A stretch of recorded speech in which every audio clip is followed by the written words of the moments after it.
Hello everyone, আসসালামু আলাইকুম। কেমন আছো সবাই? আশা করি ভালো। তোমরা যারা ২০২৬ সালে এইচএসসি পরীক্ষা দিবা, আজকের সাজেশনটি শুধুমাত্র তোমাদের জন্য। আজকে তোমাদের পরিণীতির ২য় পত্রের ফাইনাল একটা সাজেশন দেওয়া হবে। এই সাজেশন ফলো করে তুমি টেস্ট পরীক্ষা দিতে পারবা এবং ফাইনালের জন্য তো মাস্ট ফলো করবাই।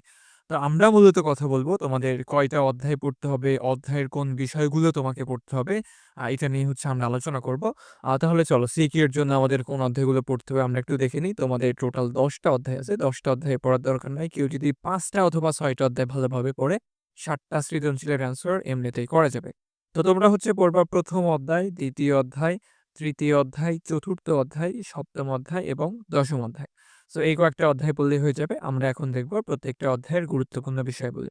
১ম অধ্যায় থেকে আমরা পড়ব হচ্ছে ব্রিটিশ ভারতের প্রতিনিধিত্বশীল সরকারের বিকাশ। এইগুলা হচ্ছে রিডিং পড়ে নিবা ফার্স্ট অফ অল। তারপরে হচ্ছে একবার রিডিং পড়া হয়ে গেলে বইটা একটু দাগায় নিলা। দাগানোর পরে হচ্ছে আর যদি আগে রিডিং পড়া হয়ে থাকে ব্যাস আর পড়ার দরকার নাই। শুধু হচ্ছে বিগত বছরের বোর্ডের ক, খ পড়বা আর লাস্ট হচ্ছে ৪-৫ ইয়ারের আ বোর্ড প্রশ্নের হচ্ছে এমসিকিউ সলভ করবা তাহলেই হয়ে যাবে। ঠিক আছে? আর অধ্যায়ভিত্তিক যে এমসিকিউ গুলা দেওয়া থাকে এগুলো একটু চেষ্টা করবা। তবে চেষ্টা করবা হচ্ছে বোর্ড বইটা ভালোভাবে পড়ার জন্য। বোর্ড বই পড়লে তোমার এমনিতেই দেখবা ৩০ টার মধ্যে ২৫, ২৬, ২৮ টা করে এমসিকিউ হয়ে গেছে। একটু কঠিন আছে তার কারণ অনেক সাল-টাল আছে আরকি। আর যারা হচ্ছে অভ্যুদয়ের ইতিহাস ১ম পড়ছো, সায়েন্সের স্টুডেন্ট ছিলে তাদের জন্য একটু কঠিন হবে। আর যারা আর্টসের স্টুডেন্ট ছিলে তাদের জন্য তো এটা দুধ-ভাত। যাই হোক। তো এখান থেকে পড়বা হচ্ছে উপমহাদেশের ব্রিটিশ শাসন, ভারত কাউন্সিল আইন ১৮৬১। তারপরে পড়বো হচ্ছে ভারতীয় জাতীয় কংগ্রেস ১৮৮৫। প্রতিষ্ঠা হচ্ছে প্রেক্ষাপট, উদ্দেশ্য, কার্যক্রম। তো এইগুলা হচ্ছে একটু রিডিং পড়ে নিও। রিডিং পড়লে হয়ে যাবে। বঙ্গভঙ্গ ১৯০৫ এটা খুবই গুরুত্বপূর্ণ। কারণ, ফলাফল এবং রদ কেন হয়েছিল এই ৩ টা বিষয় হচ্ছে ভালোভাবে মাথায় রাখবা আরকি। এরপরে হচ্ছে মুসলিম লীগ গঠনের বিষয়টা হচ্ছে দেখবা অর্থাৎ প্রেক্ষাপটটা। তারপরে হচ্ছে মল্লে মিন্টু সংস্কার ১৯০৯ এগুলো হচ্ছে এমসিকিউ এর জন্য বেশি এসে থাকে। ভারত শাসন আইন ১৯১৯, ভারত শাসন আইন ১৯৩৫ এগুলো এমসিকিউ এর জন্য এবং খ নাম্বার প্রশ্নের জন্য গুরুত্বপূর্ণ। প্রাদেশিক স্বায়ত্তশাসনের কার্যকারিতা হালকা রিডিং পড়বা। গভর্নর জেনারেলের ক্ষমতা কার্যাবলী রিডিং পড়বা। জিন্নার দ্বিজাতি তত্ত্ব এবং লাহোর প্রস্তাব এটা গুরুত্বপূর্ণ। এখান থেকে তুমি প্রেক্ষাপট, বৈশিষ্ট্য, গুরুত্ব সবই পড়বা। এরপরে আসে হচ্ছে মন্ত্রী মিশন পরিকল্পনা ১৯৪৬ এটা রিডিং পড়ে নিবা। মূলত এটা ব্যর্থ কেন হয়েছিল এটা গুরুত্বপূর্ণ। স্বাধীন অখণ্ড বাংলা প্রতিষ্ঠার উদ্যোগ ১৯৪৭ এটা গুরুত্বপূর্ণ। ভারত শাসন আইন প্রেক্ষাপট ১৯৪৭ এই ২ টি হচ্ছে একটু ভালোভাবে দেখবা আরকি। এবার আসে হচ্ছে ২ নাম্বার অধ্যায়। ২ নাম্বার অধ্যায় আছে তোমার হচ্ছে পাকিস্তান থেকে বাংলাদেশ এইটা।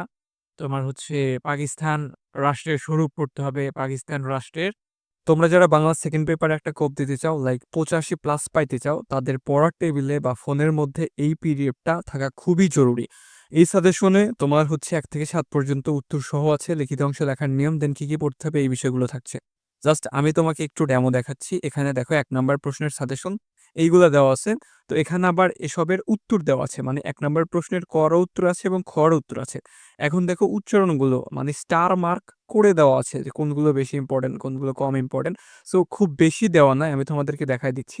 এই কয়েকটা পড়লে তুমি 100% সিওর ৮ টার মধ্যে ৮ টাই কমন পাবা। আর আমাদের সাজেশন পড়লে ১ থেকে ৭ পর্যন্ত তুমি ৪০ এ ৪০ই কমন পাবা ইনশাআল্লাহ। আবার আমি দেখাচ্ছি তোমাদের ২ নম্বর প্রশ্ন। ২ নম্বর প্রশ্নের এই যে এখানে ক এর সাজেশন দেওয়া আছে, দেন এখানে ক এর উত্তর দেওয়া আছে। আবার শুদ্ধ বানানগুলো সুন্দরভাবে দেওয়া আছে এই যে আমি তোমাকে দেখাচ্ছি। তো খুব বেশি দেওয়া নাই, অল্প করে দেওয়া আছে। সো এসব পড়লেই হয়ে যাবে। আমাদের প্রত্যেকটা প্রশ্নেরই উত্তর দেওয়া আছে। ঠিক আছে? এই যে তোমাকে আমি হচ্ছে ডেমো দেখাচ্ছি। এই যে ৩ নাম্বার প্রশ্নের উত্তরগুলো এখানে দেওয়া আছে। দেন হচ্ছে তোমার এই যে প্রত্যয়ের উত্তরগুলো দেওয়া আছে। মানে সবকিছুই আছে। আর এই সাজেশনের দাম বেশি না, মাত্র ৳৯৯। তুমি ৳৯৯ দিয়ে এই পিডিএফটা তুমি হচ্ছে পেয়ে যাবে। তো যারা নিতে চাও তারা হচ্ছে এই নাম্বারে যোগাযোগ করো। WhatsApp এ নক দিলেই এই পিডিএফটা তোমরা পেয়ে যাবে।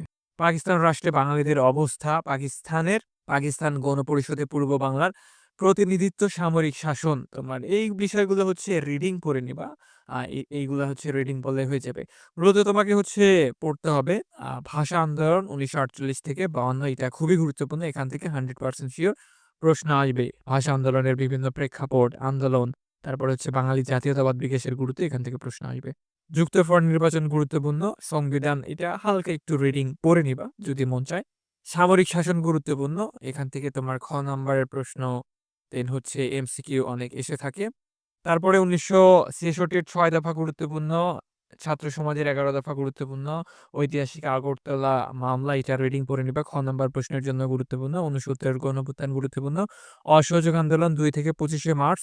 অসহযোগ আন্দোলন ২ থেকে ২৫শে মার্চ ১৯৭১ সাল গুরুত্বপূর্ণ। বঙ্গবন্ধুর ৭ই মার্চের ঐতিহাসিক ভাষণ। এইটা মনে হয় না প্রশ্ন আসবে। তারপরেও দেওয়া হইছে। তোমার যদি দেয় আরকি। বেশি সম্ভব হচ্ছে ৯০% সিওর যে দিবে না। ঠিক আছে? তারপরেও একটু চোখ ভুলাইলে ভুলাইতে পারো আরকি। মুক্তিযুদ্ধ ও স্বাধীন বাংলাদেশের অভ্যুদয় ২৬শে মার্চ থেকে ১৬ ডিসেম্বর। এটা তোমার হচ্ছে মুক্তিযুদ্ধের বিষয়গুলো সবাই জানে আরকি। এই তো।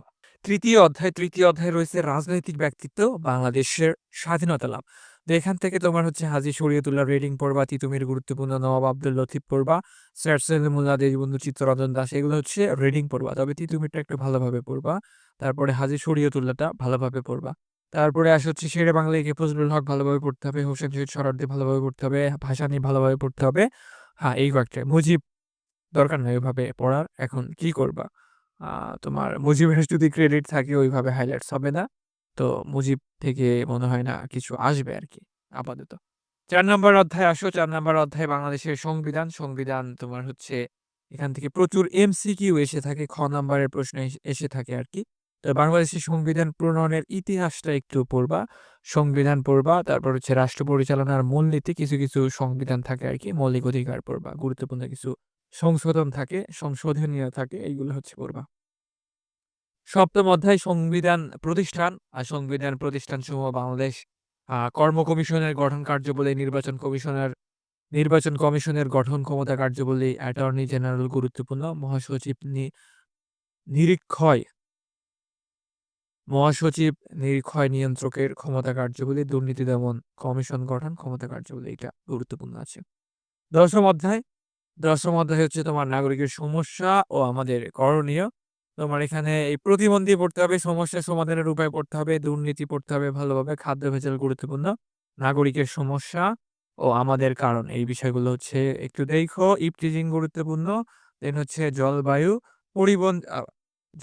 পরিবর্তনজনিত ক্ষমতা আরকি। এটা একটু দেখো। আসে না খুব একটা। তবে এইডস খুবই হচ্ছে গুরুত্বপূর্ণ। এর লক্ষণ, কারণ, প্রভাব হচ্ছে পড়তে হবে। তো এই ছিল তোমাদের হচ্ছে ১০ নাম্বার অধ্যায় পর্যন্ত। এই কয়েকটা অধ্যায় ভালোভাবে পড়লেই তোমার আর কোনো কিছু পড়া লাগবে না। এরপরে হচ্ছে আমি বলে দিলাম কোন টপিকস গুলো সবথেকে বেশি গুরুত্বপূর্ণ। তো তোমরা হচ্ছে একবার রিডিং পড়ে নিবা। রিডিং পড়ার পরে হচ্ছে বিগত বছরের বোর্ড প্রশ্নের এমসিকিউ, লাস্ট হচ্ছে আ ৪ থেকে ৫ ইয়ারেরটা পড়বা আর হচ্ছে আ এমসিকিউ পড়বা। ঠিক আছে? মানে এমসিকিউ পড়বা ৪ থেকে ৫ ইয়ারের।